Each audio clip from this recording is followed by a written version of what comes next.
며칠 지난 후 토요일 밤이었다. 김만필은 오래 찾아보지도 못한 H 과장에게 치아의 인사도 할 겸 하숙을 나섰다. H 과장은 솔직하고 평민적인 호감을 주는 인물이었다. H 과장의 집은 북악산 및 관사촌의 북쪽 끝에 있었다. 저녁 후에 고요한 관사촌은 김만필의 발자국 소리에 놀라 셰퍼드인지 무서운 개들의 짖는 소리로 몹시 요란스러웠다.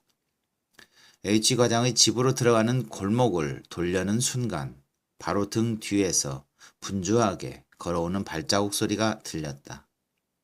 고개를 돌리자 바로 등 뒤에까지 온 그 사람의 얼굴과 마주칠 뻔하였다. 어? 어? 두 사람 거의 동시에 입을 열었다. 뒤에 온 것은 T 교수였다. 그는 무엇인지 네모진 보퉁이를 끼고 있었다. T 교수는 의외로 김 강사와 마주쳤기 때문에 잠깐 머뭇머뭇하더니 벼랑간, 얕대루나 할 짓은 다 하는구먼 하면서 김만필의 어깨를 툭 치며 더러운 비밀을 쥐고 있는 사람끼리만이 주고받는 비열한 미소를 띄었다. 그 미소의 의미는 김만필도 단번에 알 수 있었다. 별로 그런 것도 아닙니다. 김만필은 좀 좋지 않아 말했다. 천만에, 당신도 나는 책상 물림으로만 알았더니 상당하구만. D 교수는 여전히 그 미소를 띠고 있었다. 아니 정말 무슨 별짓을 하는 것은 아닙니다. 당신도 아시겠지만 나는 H 과장의 힘으로 이번에 취직이 된 것이니까요. 김은 변명에 힘을 들였다. 그건 나도 잘 압니다. 그러기에 당신도 상당하단 말이지. 나는 H 과장하고는 고양이 같다오. 네, 그러세요? 김만필은 더 할 말이 없었다. T 교수는 잠깐 무슨 생각을 하더니 잠깐만 거기서 기다려 주시오. 하고 저벅저벅 골목 속으로 들어갔다. 그러더니 또 무슨 생각을 했는지 도로 나와서 김만필의 어깨를 또 툭 한 번 치며 허, 왜 이렇게 멍하고 계시오? 세상이란 다 이런 게 아니오. 하고 들었던 보퉁이를 김만필의 눈앞에 번쩍 들어 보이고 다시 골목 속으로 들어가 H 과장 집 부엌 쪽으로 사라졌다. 한여학원지 컴컴한 속에서 잠깐 수근수근 하더니 T 교수는 곧 나왔다. 이번에는 아까와는 달리 평상 때의 침착한 태도를 회복하고 성낸 것 같은 표정을 짓고 있었다. 자, 들어갑시다. 그리고 그는 잠자코 H 과장 집 정면 현관의 초인종을 눌렀다. 두 사람이 H 과장 집을 나온 때는 아직 초저녁이었다. T 교수는 어디로 잠깐 차라도 마시러 가자고 졸랐다. 김만필은 그에게 대해 차차로 말할 수 없는 불쾌를 느끼고는 있었으나 어쨌든 같이 가기로 했다. 두 사람이 간 곳은 세르팡이라는 술집이었다. 쑥 빠진 동경 여자라는 모던 여성이 카운터에 서 있는 깨끗한 집이었다. 여자는 둘이 들어서자 아라 T상 하고 환영하였으나 T 교수는 쉬 하고 입술에 손가락을 대 침묵을 명하고 구석 테이블로 가서 자리를 잡았다. 자주 오십니까? 이 집에? 김만필은 캉캉하게 생긴 여자와 뚱뚱한 T 교수를 번갈아 보며 물었다. 네, 가끔 옵니다. 당신은? 나도 두세 번은 온 일은 있습니다만. T 교수는 여급에게 레몬티 2잔을 주문하고 긴상 어떠시오? 이건?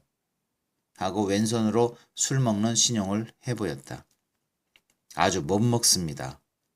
이거 왜 이러시오? 난 벌써 소문 다 듣고 앉았는데 허허허 하고 너털 웃음을 웃고 나서 긴상 일은 무엇이든지 내 다 알고 있답니다. 하고 이번에는 음침하게 눈을 가늘게 했다. 긴상은 모르시겠지만 당신 일로 H 과장과 우리 학교 교장세에서 연락을 붙인 것은 사실은 이 나라입니다. T 교수의 말은 김만필로서는 처음 듣는 소리였다. 그러나 생각해보면 T 교수의 지금 지위로 보아서 당연히 믿음직도 한 노릇이다. 그럼 교장하고도 한 고향이십니까? 그렇고 말고요. 안 그렇습니까? T 교수는 뜨거운 차를 후후 불며 대답했다. 차를 단번에 마시고 나서 이번에는 위스키를 주문했다. 위스키를 연달아 두서너 잔 먹고 나서 T 교수는 싱글벙글 웃으면서 말을 꺼냈다. 실상은 나는 전부터 당신을 알고 있었답니다. 우리 학교로 오시기 전부터. T 교수의 싱글싱글 웃는 얼굴에는 내 비밀은 내가 훤하게 알고 앉았다는 의미의 표정이 나타나 있었다. 김만필은 슬그머니 겁이 났으나 잠자코 있노라니 T 교수는 기운이 나서 떠들었다. 나는 작년부터 조선말을 배우기 시작했는데요. 그 때문에 언문신문을 조선 학생에게 통역해달라고 읽고 있었는데 김만필은 가슴이 뜨끔했다. 그런 관계로 작년 가을이던가 당신이 쓰신 독일 좌익 작가 군상이라는 논문을 읽었어요. 그 논문에는 정말 탄복했습니다. 독일 문학에 대해 당신만큼 연구가 깊은 이는 내지에도 적을 것입니다. 참 탄복했습니다. 그래 나는 H 과장한테 맨 처음 당신 말씀을 들었을 때 이런 일은 우리 편에서 초빙해도 좋다고 이래봬도 나도 힘을 썼답니다. 조선 사람 중에도 차차 당신같이 훌륭한 사람이 나오게 됐다는 것은 참 좋은 일입니다. 앞으로도 많이 힘써 주십시오. T 교수는 웅변이 되어 김만필을 칭찬하였으나 김만필은 상처나 다친 듯이 속이 뜨끔하였다. 대체 T 교수는 어째서 이런 말을 꺼내는 것인지 그 내심을 알 수가 없었다. 독일 좌익 작가 군상이라는 논문은 작년 가을에 몇 푼 안 되는 원고료를 목표로 총총히 쓴 것에 지나지 않았으며 더구나 그 내용은 S전문학교의 직원의 한 사람인 김만필로서는 절대로 비밀에 붙여야 할 것이었다. 김만필은 그것을 익명으로 하지 않았던 경솔을 새삼스레 후회했다. 그러니 그는 익명으로 쓴 그 외 몇 가지 논문이 생각났다. 그것들은 제법 좌익 평론가인 체하고 꽤 흰소리를 뽑은 것이기 때문에 만일 그런 것이 탄로가 나면 모든 것은 다 낭패가 되는 것이다. T 교수는 그것들까지도 알고 있는 것일까? 김만필은 의심을 품은 눈초리로 T 교수 얼굴을 더듬었으나 그는 여전히 싱글싱글 웃고 있을 뿐이었다. 김 강사는 눈에 보이지 않는 무서운 압박을 느꼈다. 세르팡을 나오자 김만필은 잠시라도 빨리 T 교수 옆을 떠나고 싶었으나 T 교수는 김만필의 양복 소매를 잔뜩 붙들고 바트 암라인을 콧노래로 부르며 요릿집 등속이 늘어선 A정으로 끌고 갔다. 그들이 간 곳은 어느 골목 속 조그만 오뎅집으로 30살가량 되어 보이는 이애기 출신인 듯한 여자가 오뎅 남비 뒤에 서 있었다. T 교수는 이곳서도 단골 손님인 듯 여자와 농담을 주고받고 하며 술을 먹었다. 두 사람이 오뎅집을 나왔을 때에는 자정이 지나 있었다. 이번에도 김만필도 상당히 취했으나 정신은 도리어 똑똑했다. 3월 백화점 앞에 와서 T 교수는 단장을 들어 지나가는 택시를 불렀다. 김만필이 사양하니까 전차도 끊어졌는데 걸어갈 수는 없지 않은가. 우리 집에 가려면 어차피 자네 집 앞을 지나니까 같이 타자고 억지로 태웠다. 우리 집을 아십니까? 김만필은 자동차가 움직이자 물었다. T 교수의 훌륭한 문화주택이 김 강사의 하숙 근처에 있는 것은 자기도 잘 알고 있었지만 뒷골목 속 더러운 그의 하숙을 T 교수가 알고 있는 것은 정말 의외였다. 아담하다. 문간에 명함 붙여놓지 않았나? 잘 아네. 네, 김만필은 기가 막혔다. 우리 집도 잘 알지? 시상집 바로 앞이야. 이제 가끔 놀러 오게. 네, 가지요. 하고 김만필은 대답하였으나 마음속으로는 안 가리라, 절대로 안 가리라 생각하였다. 무엇 때문에 이자는 탐정견 모양으로 모르는 게 없단 말인가. 하수까지 알다니. 김만필은 의시시 추웠다. 그러다가는 나중에 무슨 소리가 튀어나올지 모르는 것이었다. 자동차가 박석 고개를 넘어갈 때 T 교수는 김만필을 귀에다 대고 인제 차차 김군도 알겠지만 우리 학교 안에도 여러 가지 압류가 있으니 주의하는 게 좋네. 더군다나 S군한테는 주의해야 되네. 하고 수수께끼 같은 말을 속삭였다. S라는 사람은 전해 봄에 만주 공과대학 하객과로부터 S전문학교로 옮겨온 사람으로 이 봄에 교수가 될 것인데 어떤 사정으로 그 이면에는 T교수 일파의 책동이 있었다. 교수가 못되어 그것에 불평을 품고 있는 사람이었다.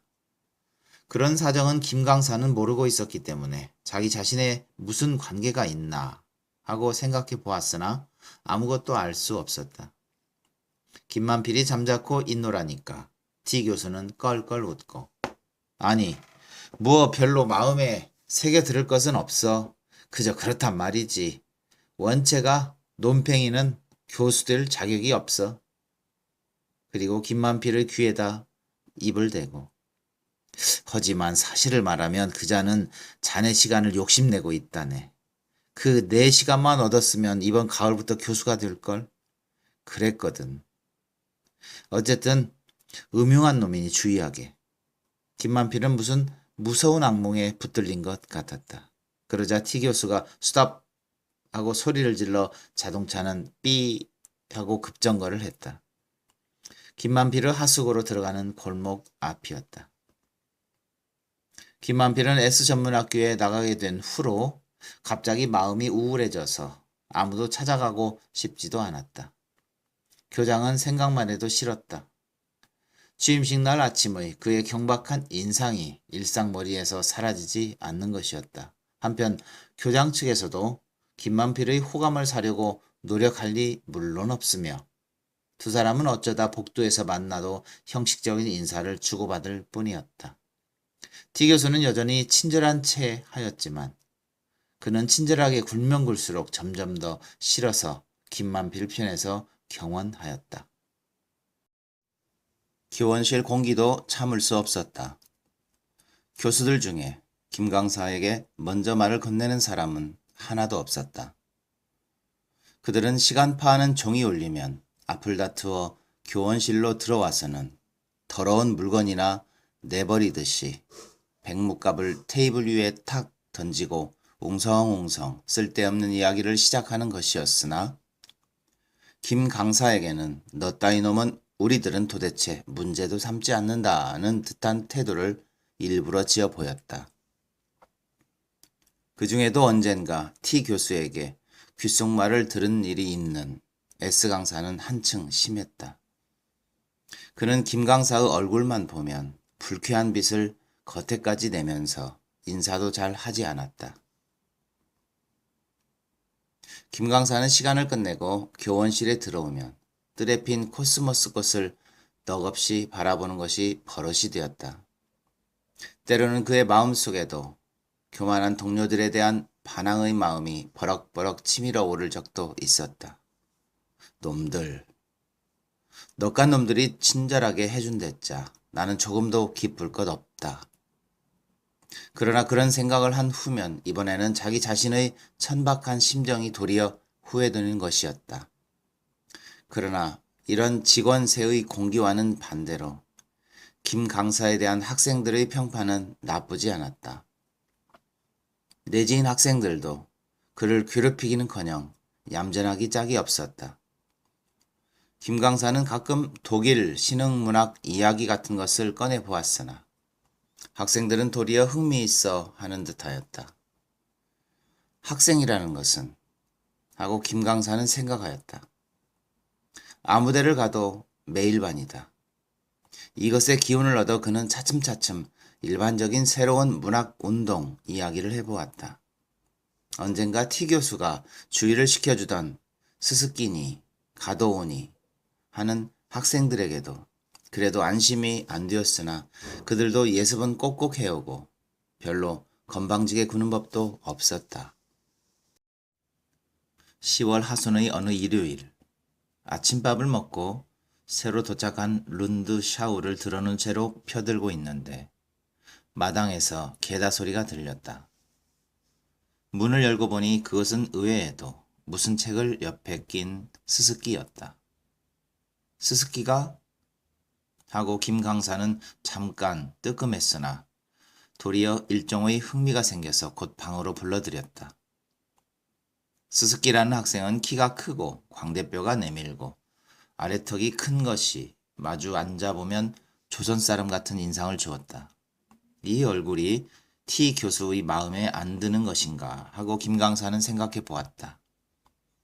스스키는 처음에는 머뭇머뭇하고 있더니 이야기가 독일 문학으로 들어가자 기운이 나서 떠들기 시작하였다.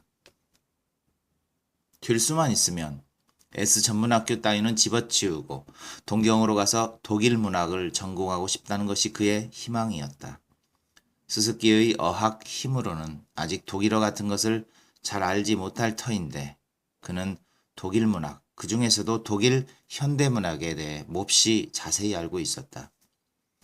그의 봄에 히틀러가 정권을 잡은 뒤의 일은 김 강사보다도 도리어 잘 알고 있었다. 에른스트 톨러, 게오르그 카이서, 렌 레마르크, 심지어 토마스만 형제까지도 예술원을 쫓겨났다지요? 그랬지요. 김만필은 작년 이래로는 취직운동에 쪼들려 독일 문단의 최근 사정을 알아볼 여유가 없었더니만큼 스스키의 지식에는 감복했지만 그와의 이야기에는 별로 흥을 낼 수 없었다. 그것은 스스키가 불량 학생이라는 T 교수의 귀띔이 있었기 때문뿐 아니라 다른 본능적인 경계심도 있었기 때문이다. 그래도 두 사람의 이야기는 나치스 독일에서의 문학자 밖으로부터 그것의 정치 조직에 대한 공격으로 옮겨갔다. 스스키는 열을 띄어 히틀러의 문화유린을 욕하였다. 그러는 동안에 김만필은 차차로 스스키에 대해 부정을 느끼게 되어 이번 가을 후로 감추기 애써오던 그의 보다 진실한 반면 그가 지금 어떠한 생활을 하고 있든 간에 그 감추어진 반면이야말로 정말 자기라고 남몰래 생각하고 있는 그 반면을 하마터면 토설해서 동경 유학 시대 이후로 울적했던 기분을 풀 뻔했으나 마음을 다시 고쳐먹고 스스키의 얼굴을 경계하는 눈으로 들여다보는 것이었다. 화제는 독일서, 일본으로 돌아오고 다시 S 전문학교로 옮겨갔다. 스스키는 S 전문학교 학생들이 대부분은 사회적, 문화적인 것에는 조금도 흥미를 갖고 있지 않고 학교의 노트만 기가 나서 외우고 있다고 분개하며 이것은 요컨대 조선이라는 특수한 환경과 학교 당국의 가혹한 취체 때문이라고 떠들어댔다. 동경 같으면 그렇지 않겠지요? 글쎄 하고 김만필이 막연한 대답을 한즉 스스키는 벼랑간 선생님이 문화비판회에서 일하고 계실 때는 어땠습니까? 하고 김만필의 얼굴을 치어다보며 물었다. 네? 문화비판회? 김만필은 깜짝 놀랐다. 스스키의 질문은 그에게는 청천의 병력이라 다름없었다. 김만필은 경성 와서 취직운동을 시작한 후로는 그의 과거 경력은 같은 조선 사람 옛날 친구한테도 이야기하지 않았었고 더군다나 S 전문학교에 취직한 후로는 이 과거의 비밀이 탄로날 것을 무엇보다도 무서워하고 있던 것이다. 문화 비판회라니? 김만필은 시치미를 떼고 되물었다. 스스키는 싱글싱글 웃으며 선생님이 그 회원으로 굉장하게 활동하신 것은 학생들이 모두들 압니다. 아니요, 그런 일은 없어. 그건 무슨 잘못이겠지. 김만필은 당장에 고개를 좌우로 흔들며 그 말을 부정했다. 가슴속에서는 그의 조그만 지위와 양심이 저울에 걸려있는 것을 느끼면서 아, 그러세요? 스스키는 의아하는 표정을 하면서 그 회가 해산될 때 선생님이 굉장한 열변을 토하셨다는 말까지 있던데요. 아니, 그런 일은 없소. 김만필은 그래도 부정했다. 그러나 그의 기억에는 그날의 감격에 찬 광경이 분노에 불타서 말은 더듬거릴 망정 그야말로 소리와 눈물을 한꺼번에 내쏟는 열변을 토한 것이었다. 그 고운 기억은 그가 아무리 비열한 인간이 되어버린 날이 있을지라도 결코 잊어버릴 수 없는 것인 것이다. 김만필은 그것까지도 터놓고 이야기할 수 없는 자기의 현재의 지위에 대해 잠깐 스스로 책망하는 생각에 잠겼었다. 그러나 곧 그는 공세로 옮겨갔다. 이런 소리까지 냄새를 맡아가지고 학생새에 펴놓은 그 근원은 대체 어느 곳에 있는 것인가? 그런 소문은 대체 어디서 들었소? 스스키는 김 강사의 심상치 않은 태도에 당황해서 얼굴을 붉히며 요전에 다카하시 군에게 들었습니다. 다카하시는? T 선생이 그러시더래요. T 선생? 네. 김 선생님은 굉장한 수재시고 동경제대에서도 문화비판회의 중요한 회원이시였다고요. 김만필은 말없이 생각하였다. 이것은 예사로 넘길 일이 아니다. 무슨 깊은 계략이 있는 것이라고 생각하였다. 그러나 그렇기로 T 교수는 대체 어디서 그런 소리를 냄새 맡아왔을까? 정말 셰퍼드 같은 작자다. 이놈 이번에는 제 본색을 나타냈구나 하고 분개했다. 그러고 보니 지금 그의 앞에 앉았는 스스키까지도 의심스러웠다. 스스키는 오늘 처음으로 찾아왔으면서 다른 선생한테 가서 철없이 떠들면 단번에 학교를 쫓겨날 만한 소리를 지지하게 늘어놓았으니 그렇게까지 자기를 신용할 근거가 어디 있는가?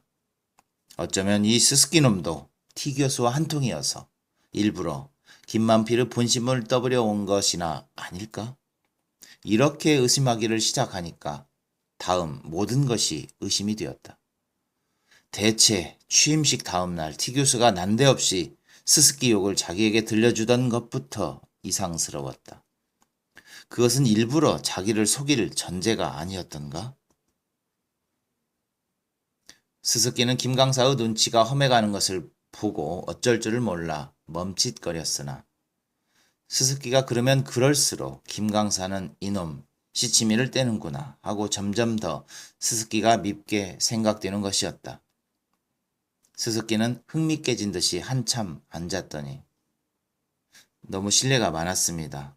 공연히 쓸데없는 소리를 짓거려서 하고 모자를 들고 일어섰다. 그러나 곧 나가려 하지 않고 잠깐 머뭇 하더니 사실은 선생님께 청이 있어 왔는데요. 하고 김만필의 얼굴을 잠깐 쳐다보고 저희 반에 맘 맞는 동무 몇이 모여서 독일문학 연구의 그룹을 만들었는데 선생님께서 지도를 좀 해주십소 하고 스스키는 언외의 뜻을 품게 하여 김 강사를 자기들 그룹으로 이끌었다. 사실은 그는 야마다, 김, 가도들과 함께 학교 안에 조그만 단체를 만들어가지고 독일문학 연구를 하는 한편 좀 더 널리 사회 사정을 연구하려는 것이었다. 그러려면 누구든지 지도자가 한 사람 있어야 할 터인데 김 강사의 강의든가 우연히 들은 그의 과거 경력이든가를 보아 그 일을 김 강사에게 청하려고 오늘 찾아온 것이었다. 그러나 생각이 없는 경솔한 말 때문에 김 강사를 의외로 오해로 몰아넣은 것이다. 김 강사는 스스키의 그런 사정을 알 리가 없고 스스키가 진실한 표정을 하면 할수록 도리어 의심을 깊게 할 뿐이었다. 바빠서 난 참가 못하겠소. 그는 스스키 요청을 단번에 거절했다. 선생님, 틈 계신 대로라도. 몹시 바쁘니까 난 참가 못하겠어. 김 강사는 다시 한번 거절했다. 스스키는 그래도 선체로 잠깐 머뭇하더니 그러면 실례합니다. 오늘은 여러 가지로 미안했습니다. 하고 모자를 손끝으로 빙글빙글 돌리며 대문을 나갔다.